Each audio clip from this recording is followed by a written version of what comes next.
Hello ಅಸ್ಸಲಾಮುಅಲೈಕುಮ್ welcome back to Samila recipe. Hi friends, ಈಗ ನಾವು ಎಲ್ಲಿಗೆ ಬಂದಿದ್ದೀವಿ ಅಂತ ಈಗಾಗಲೇ ನಿಮಗೂ ಗೊತ್ತಿದೆ ಅನಿಸುತ್ತೆ. ನಾವು ಊಟಿಗೆ ಹೋಗ್ತಾ ಇದ್ದೀವಿ.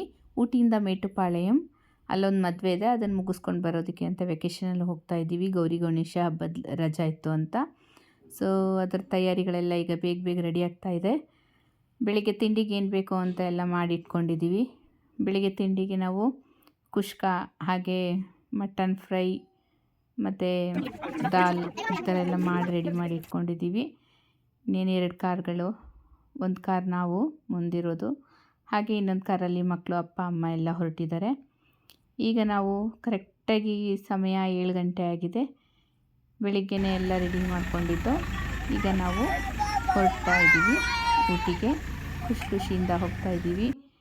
ದುವಾ ಎಲ್ಲ ಹೇಳ್ಕೊಂಡು ನಮ್ಮ ಊರನ್ನು ಬಿಟ್ಟು ಹುಲ್ಲಳ್ಳಿಯಿಂದ ಹಾಗೆ ಮುಂದಕ್ಕೆ ಹೋಗ್ತಾ ಇದ್ದೀವಿ. ಬಂದು ಗುಂಡ್ಲುಪೇಟೆಗಿಂತ ನಂಜನಗೂಡಿಂದ ಮುಂದೆ ಸ್ವಲ್ಪ ದೂರ ಬಂದು ಈಗ ತಿಂಡಿಗೆಲ್ಲರೂ ಕೂರ್ತಾ ಇದ್ದೀವಿ. ತಿಂಡಿ ರೆಡಿ ಮಾಡಿಕೊಂಡು ನಾವೇ ಮನೆಯಲ್ಲೇ ರೆಡಿ ಮಾಡ್ಕೊಂಡು ಬಂದಿದ್ದು. ಹಾಗಾಗಿ ಈಗ ತಿಂಡಿಗೆ ಚಾಪೆ ಎಲ್ಲ ಹಾಸಿ ಕೂರೋದಕ್ಕೆಲ್ಲ ರೆಡಿ ಮಾಡ್ಕೋತಾ ಇದ್ದೀವಿ. 2 ಕಾರಲ್ಲಿ ನಾವು ಹೋಗಿದ್ದು. ಅಲ್ಲಿ ಸ್ವಲ್ಪ ತಿಂಡಿ ತಿನ್ನೋದಕ್ಕೆ ಮೊದಲು ಎಲ್ಲರೂ ಮಕ್ಕಳು ಆಲದ ಮರದ ಇದಿತ್ತಲ್ಲ, ಅದರಲ್ಲಿ ಎಲ್ಲರೂ ಒಂದೊಂದು ಸಲ ಈಗ ಉಯ್ಯಾಲೆನ ಆಡ್ಕೋತಾ ಇದ್ದಾರೆ. ಜೋಗುಳನ ಉಯ್ಯಾಲೆ ಆಡ್ತಾ ಇದ್ದಾರೆ. ಅದು ಒಂದು ಫನ್ನಾಗಿ ತುಂಬ ಎಂಜಾಯ್ ಮಾಡಿಕೊಂಡು ಆಟಾಡ್ತಿದ್ದಾರೆ. ನೋಡಿ, ನನ್ನ ತಮ್ಮ, ಇವನಂತೂ ತುಂಬ ಚೆನ್ನಾಗಿ ಉಯ್ಯಾಲೆ ಆಡ್ದ.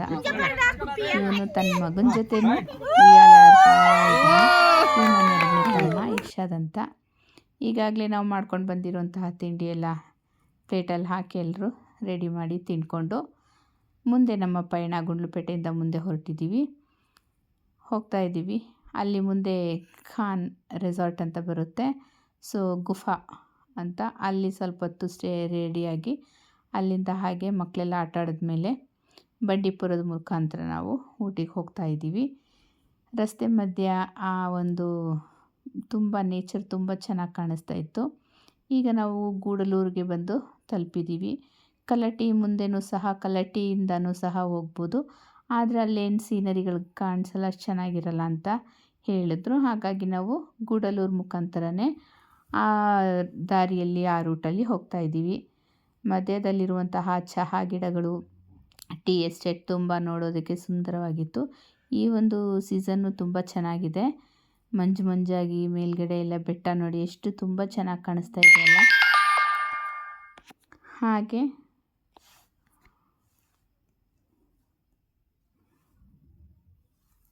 ಈ ನೀಲಗಿರಿ ಬೆಟ್ಟದ ಒಂದು ಸೈಡಲ್ಲಿ ಆ ಕಡೆ ಈ ಕಡೆ 2 ಕಡೆನೂ ನೀಲಗಿರಿ ಬೆಟ್ಟ, ಆ ಒಂದು ಮರದ ಮಧ್ಯಭಾಗ ಎಲ್ಲ ಫೋಟೋಸ್ ತೊಗೋತಾ ಇದ್ರು.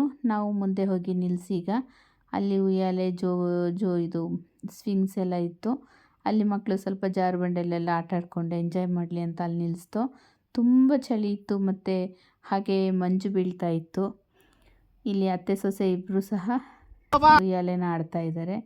ಅಲ್ಲಿಂದ ಕಾಫಿ ಎಲ್ಲ ಕುಡ್ಕೊಂಡು ನಾವು ಪುನಃ ಇನ್ನು ಮುಂದೆ ಹೊರಟು. ನೋಡಿ ಎಷ್ಟು ಚೆನ್ನಾಗಿದೆ ಟೀ ಎಸ್ಟೇಟ್ಸ್ಗಳಂತ. ಇದನ್ನು ನೋಡೋದಕ್ಕೆ ಒಂಥರ ತುಂಬಾ ಖುಷಿ ಅನಿಸುತ್ತೆ. ನಾವೀಗ ಊಟಿ ರೈಲ್ವೆ ಸ್ಟೇಷನಲ್ಲಿದ್ದೀವಿ. ಊಟಿಯಿಂದ ನಮಗೆ ಕುನ್ನೂರಿಗೆ 5 ಗಂಟೆಗೆ ಟ್ರೈನ್ ಇದೆ ಅಂತ ಹೇಳಿದರು. ಸೊ ಹಾಗಾಗಿ ನಾವು ಈಗ ಊಟಿಯಿಂದ ಕುನ್ನೂರಿಗೆ ನಾವು ಟ್ರೈನಲ್ಲಿ ಹೋಗೋಣ ಅಂತಂದ್ಬಿಟ್ಟು ಹೋಗ್ತಾ ಇದ್ದೀವಿ. ಸೊ ಅದ್ರದ್ದು ಹೇಗಿದೆ ಜರ್ನಿ ಅಂತ ನೋಡೋಣ. ಹೋಗ್ಬೇಕಾದ್ರೆ ನಾನು ನಿಮ್ಗೆ ಹೇಳ್ತೀನಿ. ತುಂಬ ಎಕ್ಸೈಟ್ ಆಗಿದೆ ಹೋಗೋದು ನಾವು. ನೋಡಿ, ಹಾಗೆ ತುಂಬ ಖುಷಿನೂ ಆಗ್ತಿದೆ. ಎಲ್ಲ ಫ್ಯಾಮಿಲಿ ನಾವು ಬಂದಿದ್ದೀವಿ. ಸೊ ಬನ್ನಿ ನೋಡೋಣ. ಇಲ್ಲಿ ನೋಡಿ ಹೇಗಿದೆ ಅಂತಂದ್ಬಿಟ್ಟು ನಮ್ಮ Ooty railway station. One demo train ಬೇರೆ ಇಟ್ಟಿದ್ದಾರೆ. ಈಗ ಈ ರೀತಿ ಹೋಗ್ಬೇಕಾದ್ರೆ ನಾನು ಅಲ್ಲಿ ಆ ವಿಡಿಯೋನ ಮಾಡಿ ನಿಮಗೆ ತೋರಿಸ್ತೀನಿ. Thank you. மெதுவாக ஏறினா போதும், எல்லாம் இறங்கி போவாங்க, அதுக்கப்புறம் மெதுவாக இறங்கி.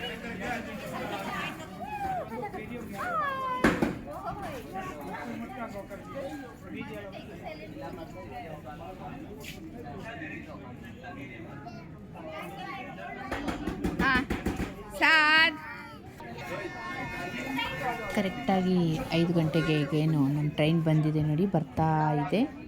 ಈ ಟ್ರೈನಲ್ಲೇ ಈಗ ನಾವು ಊಟಿಯಿಂದ ಕುನ್ನೂರಿಗೆ ಹೋಗ್ತಾ ಇದ್ದೀವಿ.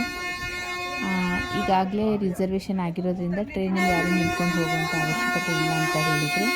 ಹಾಗಾಗಿ ನಾವು ಆರಾಮಾಗಿ ಕೂತಿದ್ದೀವಿ. ಅಲ್ಲೇ ಅವ್ರು ಹೇಳಿದ್ರು ನಮಗೆ, ಯಾರೂ ಏನೋ ಗಾಬರಿ ಪಡಬೇಡಿ, ನಿಂತ್ಕೊಂಡು ಹೋಗೋ ಅವಶ್ಯಕತೆ ಇಲ್ಲ, ನಿಮಗೆ ಯಾವ್ಯಾವ ಟಿಕೆಟ್ ನಂಬರ್ ಕೊಟ್ಟಿದ್ದೀವಿ ಅದರಲ್ಲೇ ಕೂತ್ಕೊಂಡು ಸೀಟ್ ನಂಬರಲ್ಲಿ ಯಾವ್ಯಾವ ಸೀಟ್ ನಂಬರ್ ಇದೆ ಅಲ್ಲಲ್ಲೇ ಕೂತ್ಕೊಂಡು ಹೋಗಬೇಕು ಅಂತ. ಈಗ ಇಲ್ಲಿ ಹೋಗ್ತಾ ಇರುವಂತಹ ಈ ಸೀಟ್ಗಳೆಲ್ಲ ಆಲ್ರೆಡಿ ರಿಸರ್ವೇಷನ್ ಆಗಿರುವಂಥದ್ದು. ನಮಗೆ ಸಿಕ್ಕಿರುವಂತಹದ್ದು ಇದು ಈ ಬೋಗಿ. ಈ ಬೋಗಿಲಿ ಒಂದು 10ರಿಂದ 15 ಜನ ಕೂತ್ಕೊಳ್ಬೋದು ಅಂತ ಹೇಳಿದ್ದಾರೆ. ನಮ್ಮ 80 ರೂಪಾಯಿ ಟಿಕೆಟ್ ನಾವು ಜನರಲ್ ಹೋಗ್ತಾ ಇರೋದ್ರಿಂದ ಈ ರೀತಿ ಇದೆ. ಇದು ಒಂಥರ ಎಂಜಾಯ್ ಆಗಿದೆ. ನೆಕ್ಸ್ಟ್ ಟೈಮ್ ನೋಡೋಣ. ಈಗ ನಾವು ಟ್ರೈನಿಂದ ಹೊರಟಿದ್ದೀವಿ. ಟ್ರೈನ್ ಹೋಗ್ತಾ ಇದೆ. ಊಟಿಯಿಂದ ಈಗ ನಾವು ಹೊರಟಿದ್ದೀವಿ. ಹೋದ್ರೆ ಮೊದಲು ತೋರಿಸ್ತಾರೆ ಇರುತ್ತೆ ನೋಡಿ. ಇದು ಬೋಟಿಂಗ್ ಹೌಸು ಸಹ ಇಲ್ಲಿ ಕಾಣಿಸುತ್ತೆ. ನಾವು ಹೋಗಬೇಕಾದ್ರೆ ಹಿಂಭಾಗದ್ದು, ಮುಂಭಾಗ ಅಲ್ಲಿ ಟಿಕೆಟ್ ಎಲ್ಲ ತೊಗೋತಾರಲ್ಲ ಅದಲ್ಲ, ಹಿಂಭಾಗ ಬೋಟ್ ಬರುತ್ತಲ್ಲ ಆ ಒಂದು ಲೇಕ್ನ ಒಂದು ಹಿಂಭಾಗದ ಬದಿಯಲ್ಲಿ ಇದನ್ನು ಈ ಒಂದು ನೇಚರ್ ಇದು ಅಂತಹ ಕಾಣಿಸುತ್ತೆ. ಈಗ ಫಸ್ಟ್ ಸಿಗುವಂತಹ ಒಂದು ಸ್ಟೇಷನ್ ಯಾವುದು ಅಂತಂದರೆ ಲವ್ಡೇಲ್ ಅಂತ.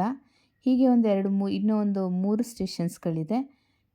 ಆ ಒಂದು 3 ಸ್ಟೇಷನ್ ಬಿಟ್ಟಾದ ನಂತರ ಕುನ್ನೂರು ಸಿಗುತ್ತೆ. 5 ಗಂಟೆಗೆ ಹೊರಟಿರುವಂತಹ ಟ್ರೈನು ಕುನ್ನೂರಿಗೆ ಎಷ್ಟೊತ್ತಿಗೆ ಹೋಗಿ ಸೇರುತ್ತೆ ಅಂತ ನೋಡಿ. ಕರೆಕ್ಟಾಗಿ 7 ಗಂಟೆಗೆ ನಾವೀಗ ಕುನ್ನೂರಿಗೆ ಬಂದಿದ್ದೀವಿ. 7 ಗಂಟೆ 5 ನಿಮಿಷ ಆಗಿದೆ. ಈಗ ಈ ಕುನ್ನೂರಿಗೆ ಬಂದಾಗ ಕುನ್ನೂರು ಸ್ಟೇಷನಲ್ಲಿ ನಾವು ಇಳಿದು ಹೋಗ್ತಾ ಇದ್ದೀವಿ. ರಿಸರ್ವೇಷನ್ ಸೀಟ್ಸ್ಗಳು ಹೇಗಿದೆ ಅಂತ ನೀವು ಒಂದ್ಸಲಿ ನೋಡ್ಕೊಳ್ಳಿ.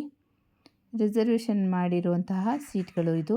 ಇದರಲ್ಲೂ ಸಹ ಡಿಫ್ರೆಂಟು 300 ರೂಪಾಯಿ 500 ರೂಪಾಯಿ ಸೀಟ್ಸ್ಗಳು. ಆ ರೀತಿ ಎಷ್ಟೆಷ್ಟು ದುಡ್ಡನ್ನು ಕೊಡ್ತೀವಿ ಅದ್ರ ಮೇಲೆ ಡಿಪೆಂಡ್ ಅಂತ ಹೇಳಿದ್ರು ಅವರೊಬ್ಬರು. ನಾವು 80 ರುಪೀಸಲ್ಲಿ ಬಂದಿರೋದ್ರಿಂದ ಒಂದು ಬೋಗಿಲೇ 3 ಡಿವೈಡರ್ ಇರುತ್ತೆ, ಅದರಲ್ಲಿ ನಾವು ಕೂತ್ಕೊಂಡು ಹೋಗಿದ್ದು. ಇದು ಒಂಥರ ಎಂಜಾಯ್ ಆಗಿತ್ತು, ತುಂಬ ಚೆನ್ನಾಗಿತ್ತು. ನಮ್ಮ ಪ್ಲ್ಯಾನ್ ಇದ್ದಿದ್ದು ಮೇಟುಪಾಳ್ಯಂ ಮದುವೆಗೆ. ಹಾಗಾಗಿ ಊಟಿ ಸುತ್ತಕೊಂಡು ಊಟಿಯಿಂದ ಮೇಟುಪಾಳ್ಯಂಗೆ ಹೋಗೋಣ ಅಂತಂದ್ಬಿಟ್ಟು ಪ್ಲ್ಯಾನ್ ಮಾಡ್ಕೊಂಡು ನಾವು ಹೋದೋ.